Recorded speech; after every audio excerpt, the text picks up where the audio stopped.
Bismillahirrahmanirrahim. Assalamualaikum warahmatullahi wabarakatuh. Saya Fairuz binti Hajatul Rahman, 21LL008, Diploma Perguruan Agama Lepasan Ijazah. Pada kali ini, saya akan membuat resensi buku The 48 Laws of Power by Robert Greene, Law 18 yang bertajuk Do Not Build Fortresses to Protect Yourself, Isolation is Dangerous. Meskipun buku ini ada sudut positif dan negatifnya, tetapi kita boleh mengambil dari sudut yang positifnya dan kita ketepikan sudut yang negatifnya.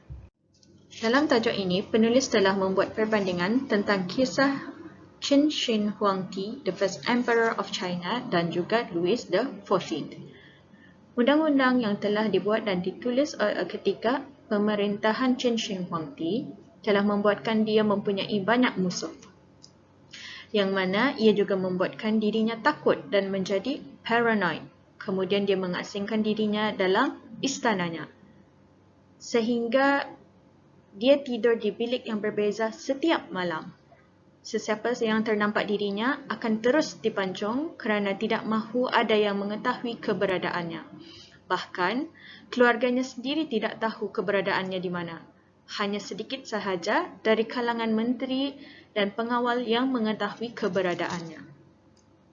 Maka kerana ketiadaannya, dasar politik telah berubah di tangan para menteri tanpa pengetahuannya dan bahkan mereka telah berkomplot terhadapnya.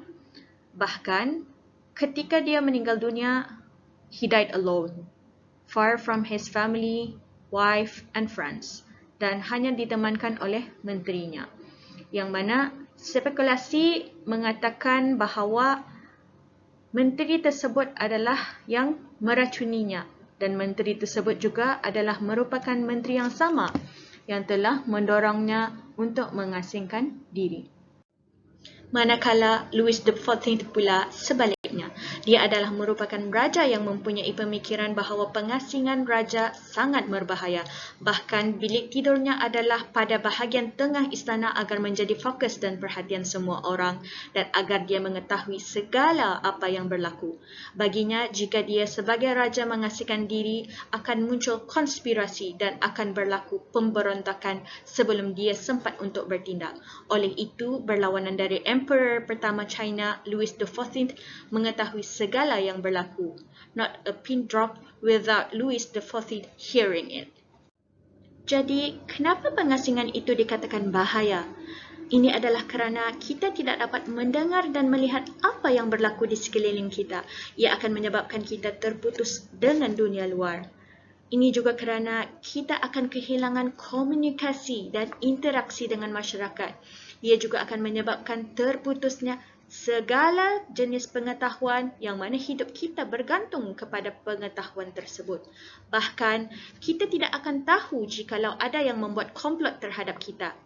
Jika kita berfikir dengan membina rumah yang mewah dan mengupah sebanyak mungkin sekuriti dan mengunci diri kita di dalamnya dan mengira bahawa kita akan selamat selamanya, ini sebenarnya bukanlah resepi untuk keselamatan. Bahkan, ini adalah resepi untuk kehancuran. Maka seharusnya kita tidak perlu mengasingkan diri kita dari dunia luar agar kita sentiasa tahu dan sedar atas segala yang berlaku di sekeliling kita. Kita tidak perlu berasa terancam sehingga menjadikan diri kita paranoid dan tidak mahu bergaul dengan orang lain. Kita juga jangan jadikan diri kita sebagai sasaran yang mudah untuk ditumpaskan oleh musuh. Kita juga tidak boleh bergantung pada maklumat dari circle yang kecil sahaja kerana tidak semestinya maklumat yang didapati itu betul. Kita juga perlu bijak dalam memilih circle pergaulan kita kerana mereka dapat backup kita jika berlaku sesuatu kepada kita. Jika kita memerlukan masa untuk berfikir, maka jadikan pengasingan itu hanya dalam dos kecil sahaja dan kita perlu pastikan diri kita kembali semula kepada masyarakat yang terbuka. Kesimpulannya, kita boleh mengasingkan diri kita untuk me time tetapi hanya untuk seketika sahaja, tidak berpanjangan, bahkan bukan sehingga selama-lamanya. Kerana kita hidup di dunia bukan untuk hidup berseorangan, tetapi kita hidup untuk bermasyarakat, bersosial, bersama-sama berganding bahu dikala susah mahupun senang. Sampai ketemu lagi. Terima kasih.